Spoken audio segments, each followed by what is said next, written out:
Anda sedang mendengarkan suara profetis dari para nabi, hambanya, Penatua Jemaat Future Life Community Kupang. Dengarkanlah dan lakukanlah perintah Tuhan melalui para nabi, maka engkau akan berhasil. Selamat mendengarkan. Di hidup kami, Tuhan. Siang hari ini kami datang di hadapan-Mu. Kami persembahkan seluruh tubuh jiwa kami, roh kami. Hanya Engkau satu-satunya Allah kami. Hanya Engkau satu-satu kebenaran kami, Tuhan. Siang hari ini kami tidak mau ada intervensi dari siapapun, keadaan apapun, Tuhan, yang mencuri, Tuhan, waktu kami bersama dengan Engkau siang hari ini. Kami tidak mengizinkan sedikit pun kami berikan kepada iblis untuk mengganggu hidup kami dengan Engkau siang hari ini. Berkati kami, Tuhan, siang hari ini. Roh Kudus yang baik, Roh Kudus yang lembut, berbicara bagi kami. Berikan kami rema, sehingga rema itu memerdekakan dalam hidup kami, pribadi kami, satu persatu. Jangan satu pun Engkau lepaskan dari hidup kami. Jangan satu pun kami terlewat juga dari firman-Mu, Tuhan. Berkati kami, Tuhan. Darah-Mu yang menyelamatkan kami. Kami mau hidup kami sesuai dengan rencana-Mu, Tuhan. Terima kasih, Tuhan. Pagi hari ini kami siap merenungkan firman-Mu. Kami siap mendapatkan firman-Mu di siang hari ini yang merubah hidup kami sepanjang dalam hidup kami, Tuhan. Terima kasih, Tuhan Yesus. Berkati kami di dalam nama Tuhan Yesus. Haleluya. Amin. Oke. Selamat siang semuanya. Salam saudara semua. Ya. Baik, kita masih belajar bagaimana tujuan Tuhan bagi hidup kita. Amin. Ya. Jadi setiap kita mempunyai tujuan hidup. Nah, biasanya kalau kita suka bertanya, ya, bertanya pada teman-teman kita, pada mungkin saudara kita, ya, atau teman sekolah kita, teman bangku, teman kelas di kuliah kita. Bro, sis, kira-kira selesai kamu sekolah, kamu kuliah, apa tujuan? Yang pastinya banyak orang yang bingung. Oh, apa tujuan hidup saya? Apa tujuan hidup saya? Ya. Jadi tujuan Tuhan dalam kehidupan kita, ya, itu sesuai dengan apa yang Tuhan mau. Tuhan ciptakan dalam hidup kita. Benih yang ada di dalam hidup kita. Roh yang ada di dalam hidup kita. Ya. Kita lihat. Adam dan Hawa diciptakan, Adam pertama diciptakan, itu ada mengukir, ya, bentuk dan rupanya seperti rupa Allah, bukan rupa siapapun, atau mungkin rupa seekor binatang, ya kan? Allah tidak melukiskan kita seperti itu. Tetapi dikatakan Allah melukis kita serupa segambar dengan Dia. Betul ya? Nah, setelah itu bukan sampai di situ. Allah melukiskan kita. Setelah itu Allah menghembuskan keilahian rohnya atas hidup manusia. pertama. Itu artinya sebenarnya Allah sudah memprediksi bahwa setiap kita yang diciptakan itu sudah mempunyai benih sukses. Amin. Kita sudah diciptakan itu menjadi orang sukses, orang yang diberkati oleh Allah. Ya. Kita lihat manusia, kalau kita tanya, saya pernah tanya teman saya, bro,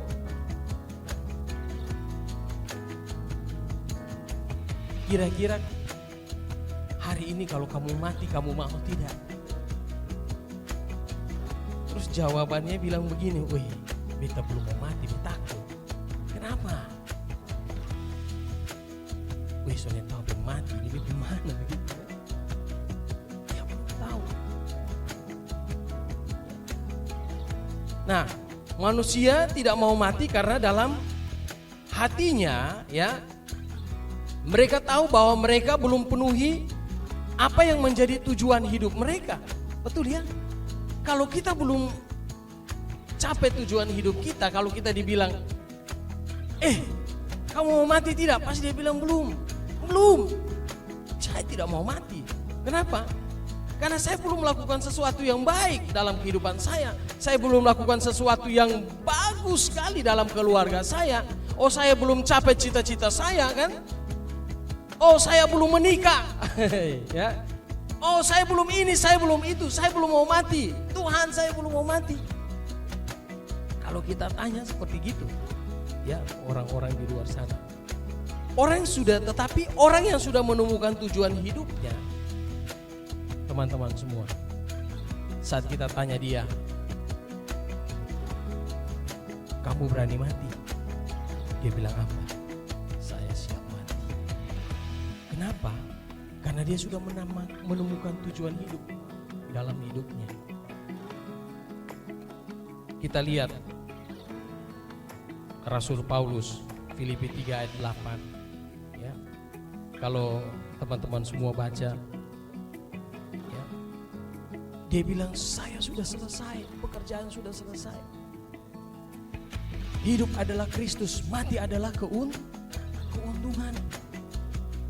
Dia bilang saya sudah selesai. Kalau dibilang Paulus kamu mati, silahkan, saya mau mati. Kenapa? Karena saya sudah selesai, pekerjaan saya sudah selesai. Nah, sebenarnya maut tidak pernah bisa mengancam dan menakuti manusia yang telah menemukan tujuan hidupnya. Maut tidak bisa.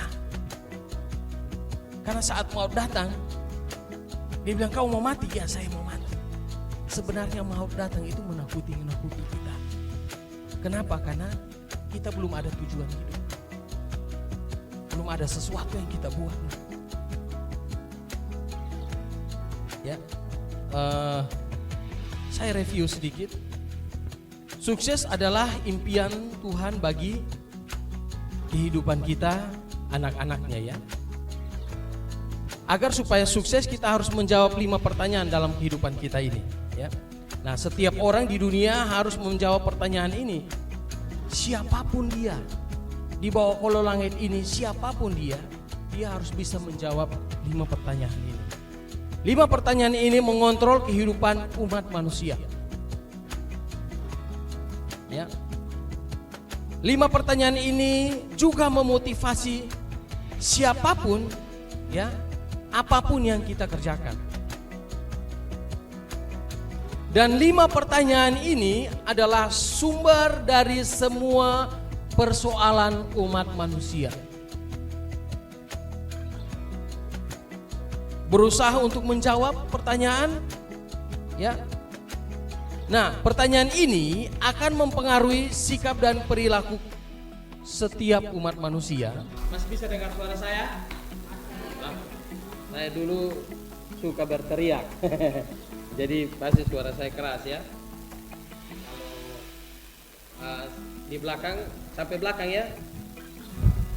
Sampai belakang bisa, ya baik.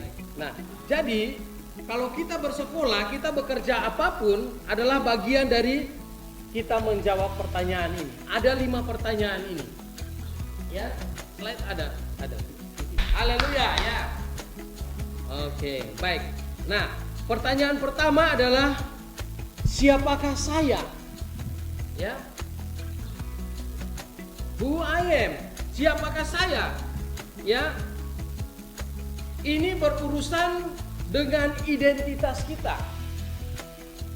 Jujur ya. Kalau saya mau tanya, rata-rata kalau saya tanya murid saya tanya kebanyakan murid saya, ada beberapa teman guru saya, kamu itu idola siapa? Pasti bilang, oh saya ada idolanya. Kalau laki-laki pasti Ronaldo, kalau ya Ronaldo, Messi atau yang top ya kan. Sampai-sampai baju mereka ya kan, baju, cara berpakaian mereka, ya rambut mereka itu sama seperti idola mereka. Haleluya ya. Jadi berurusan dengan identitas kita, biasanya orang tidak pede dengan dirinya sendiri. Orang tidak pede dengan dirinya sendiri, tetapi mereka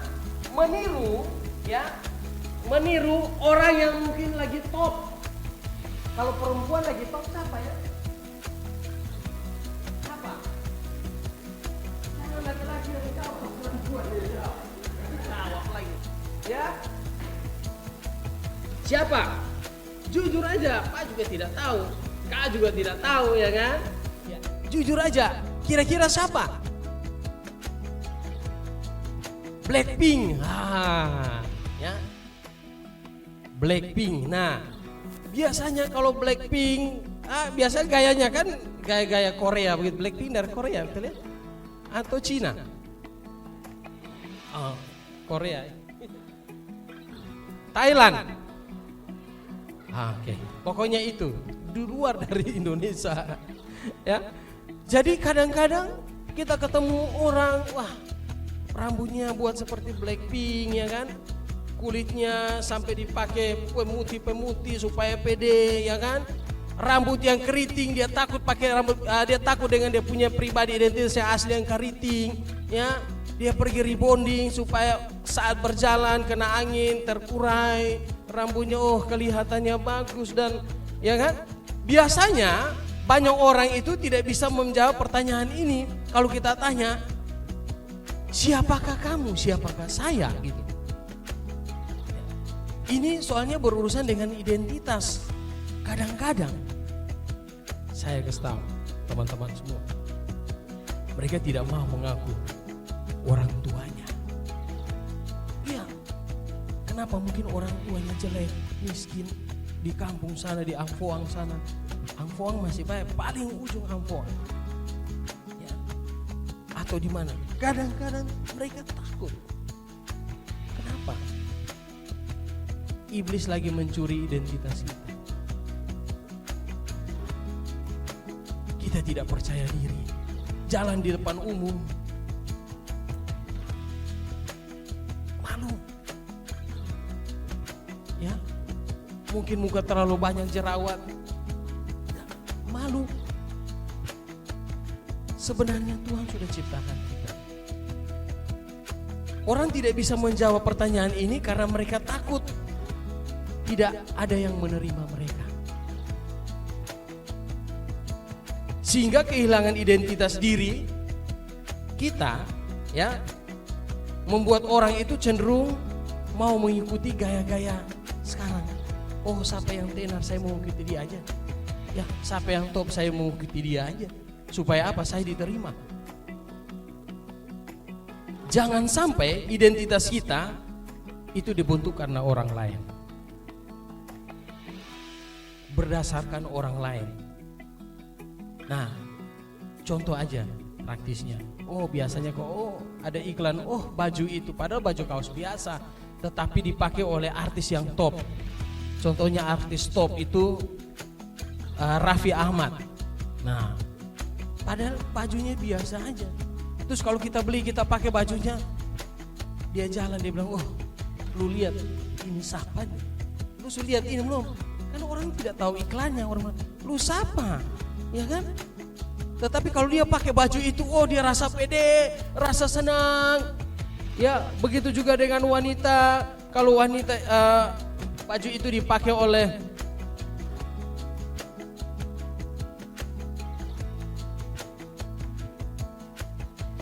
Agnes Monica, ya. Oh, kalau dipakai Agnes Monica, wah dia top, dia jalan santai, wah dia pergi ke kampus, wah keren sekali. Tasnya Agnes Monica nih. Terus dia tanya temannya, lu tahu ini apa? Oh, tas. Soalnya lu tahu ini apa? Tas.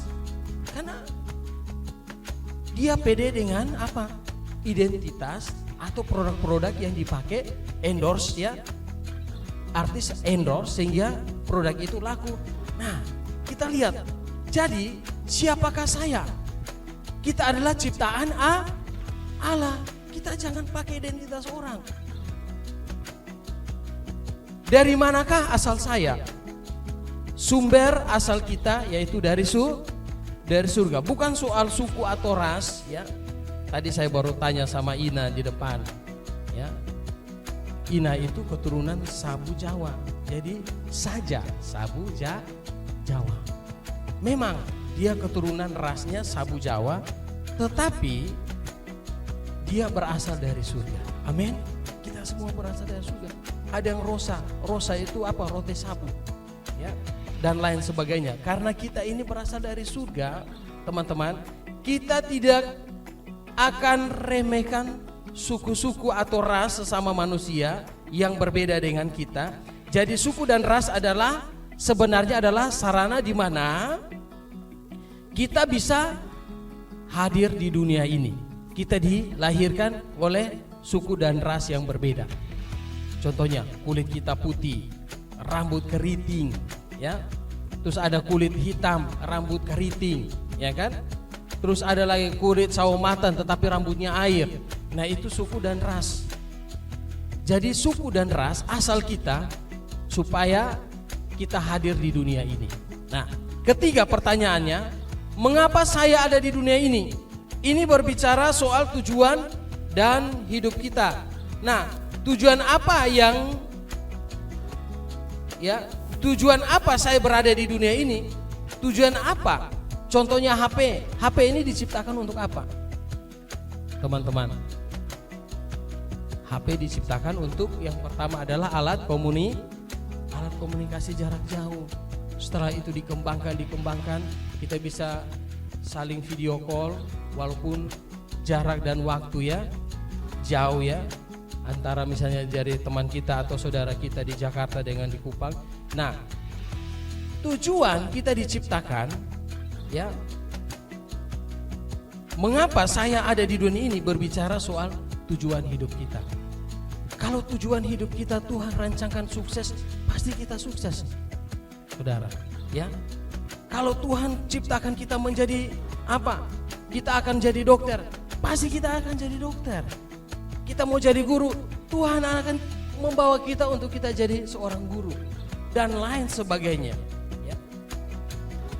Apa yang dapat saya lakukan? Berbicara tentang potensi. Apa talenta dan karunia saya? Kita harus mempermuliakan nama Tuhan. Potensi kita. Kita bisa apa? Mempermuliakan nama Tuhan. Nah, mengatur potensi kita akan membuat kita bisa bergerak dengan bebas. Ini saya review ulang ya, karena minggu lalu sudah kayaknya. Minggu lalu sudah. Nah, kita teman-teman semua, apa yang dapat saya lakukan, yaitu banyak orang hanya menggunakan 10% otak mereka untuk bekerja. Rata-rata seluruh dunia, ini ada survei, dilakukan survei, 10% manusia rata-rata menggunakan otak mereka. Makanya ada yang orang katakan biasanya orang jenius. Nah, orang jenius itu mereka melakukannya lebih 1% dari otak mereka. Rata-rata seluruh dunia memakai. Kita memakai rata-rata 10%. Orang jenius memakai lebih 1%. Nah, contohnya Bill Gates. Ya, Bill Gates itu dia drop out dari kampus. Tetapi kalau kita lihat apa? Kita memakai Word, Excel, ya. Kita memakai aplikasi yang yang diciptakan oleh Bill Gates, yaitu apa? Windows, komputer itu Bill Gates yang buat. Kenapa? Dia dari mana asalnya? Dia orang di drop out, tidak selesai kuliahnya, tetapi Tuhan pakai dia. Amin. Nah, jangan percaya perkataan orang. Seringkali kita percaya perkataan orang. Kamu malas, kamu tidak bisa, kamu begini, kamu selalu gagal. Kita jangan percaya perkataan orang. Kita jangan percaya perkataan orang, teman-teman. Kenapa? Karena kita tahu kita harus percaya perkataan Tuhan. Amin. Tuhan katakan masa depanmu sungguh ada dan harapanmu tidak hilang. Ya, dalam Amsal 23 dikatakan seperti itu. Kita jangan percaya. Seringkali kita percaya perkataan orang atau percaya teman yang paling akrab. Kamu ini harus begini, kamu rambutmu harus begini, jalanmu harus begini, kamu ini harus makan 1 hari 3 kali, kamu ini kamu biar gendut aja lebih bagus daripada kamu kurus dan lain sebagainya. Kan biasanya begitu. Ya, kita hidup dari apa? Perkataan orang. Kita tidak percaya diri dan lain sebagainya. Nah, apa yang bisa saya lakukan? Jadi inilah kehidupan kita. Kalau kita mau mencapai tujuan hidup kita, yang pertama, jangan lupa merenungkan firman Tuhan. Amin. Jadi saat kita merenungkan firman Tuhan, itu kita akan mendapatkan rema. Nah, rema itu artinya firman yang tertulis itu menjadi pesan pribadi dalam hidup kita. Logos artinya firman dari Kejadian sampai Wahyu. Ya, ia menjadikan rema saat kita merenungkan. Bagaimana supaya kita mendapatkan rema? Yaitu kita harus merenungkan, ya. Nah, kita contohnya begini, seperti saat kita mau buat sayur lodeh. Kita ke pasar, betul ya? Kita ke pasar, kita beli sayur, beli daging, beli santan, bumbu-bumbu dan lain sebagainya. Apakah saat kita beli itu kita sudah jadi lodeh? Sayur lodeh belum kan? Harus ada proses memasak. Nah, demikian firman Tuhan. Walaupun kita ada firman Tuhan, kita ada Alkitab banyak di rumah, tetapi kalau kita tidak merenungkan firman Tuhan, kita tidak akan dapat rema. Ya. Jadi seperti kita mau masak sayur nih, kita tidak bisa beli sayur setelah itu kita taruh aja, itu sudah jadi lodeh. Tidak. Dia butuh proses, yaitu apa? Saat kita renungkan firman Tuhan. Nah, itulah rema yang akan masuk dalam hidup kita. Nah, rema itu yang akan membukakan tujuan-tujuan Allah dalam hidup kita. Makanya banyak sekali rema yang kita dapatkan. Setiap anak kalau saya tanya di sekolah, mereka dapatkan rema berbeda-beda. Kenapa? Karena cara bagaimana mereka merenungkan firman Tuhan. Nah, demikian pun kita. Saat kita merenungkan firman Tuhan, kita akan dapat rema. Contohnya kita merenungkan firman Tuhan tentang masa depan kita. Kita dapatkan firman Tuhan dari Kejadian sampai Waktu. Kita merenungkan. Nah, itu adalah rema. Tuhan akan buka rahasia-rahasia besar. Apa yang harus kita lakukan untuk capai tujuan kesuksesan dalam hidup kita. Seperti itu. Nah, yang kelima, apa tujuan saya berbicara tentang nasib atau panggilan hidup kita? 95% penduduk dunia tidak ada yang dapat menjawab pertanyaan ini. Apa tujuan saya? Banyak tidak panggilan mereka, sehingga mereka asal sekolah atau kuliah, ya, asal kerja, asal aja menikah, yang penting sudah menikah, dan akibatnya hidup asal-asalan.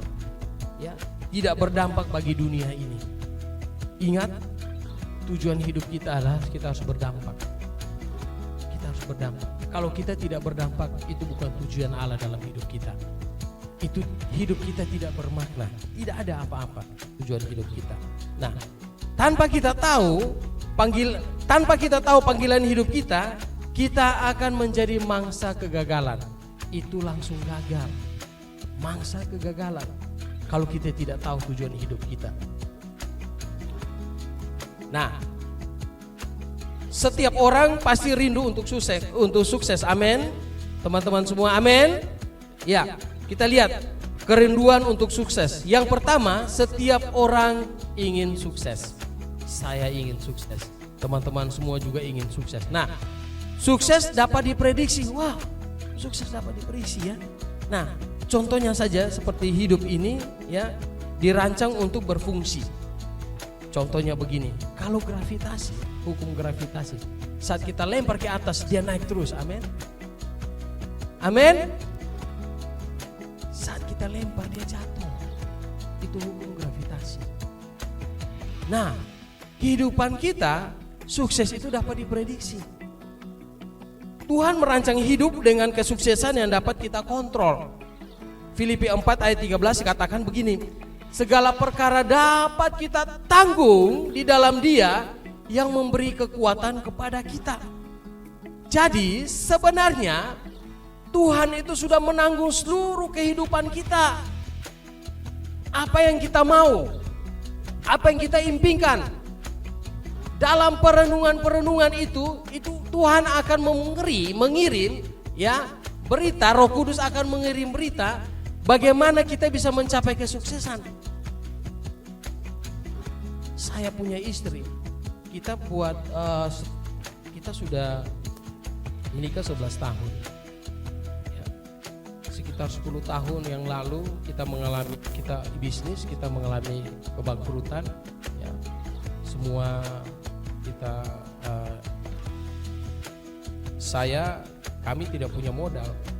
Jadi kita pakai anggunan rumah. Jadi dalam perjalanan kita bisnis, kita gagal, rumah kita disita, bank disita, semua sita.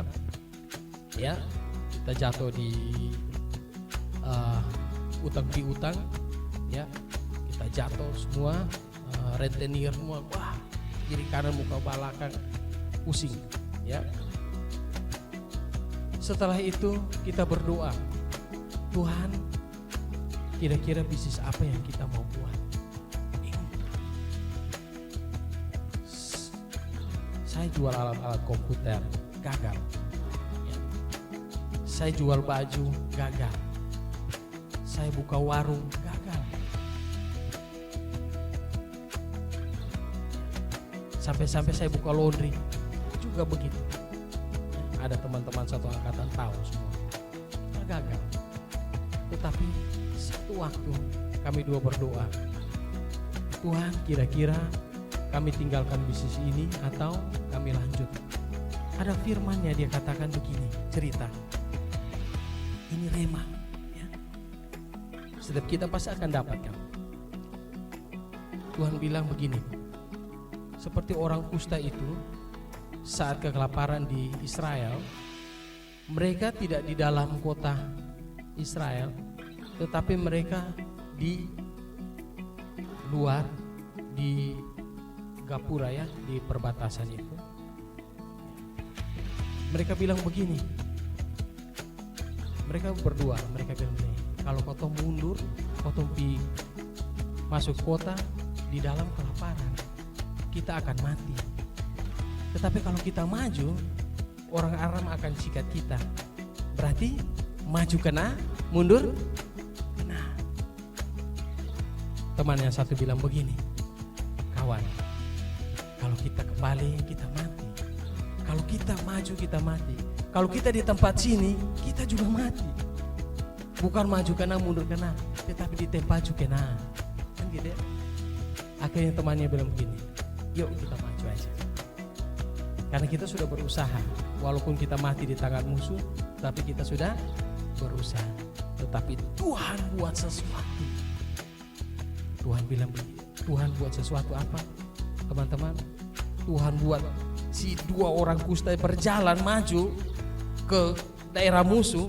Itu Tuhan buat mereka seperti satu gerombolan yang besar seperti bala tentara dengan kuda yang besar sehingga musuh itu terdengar.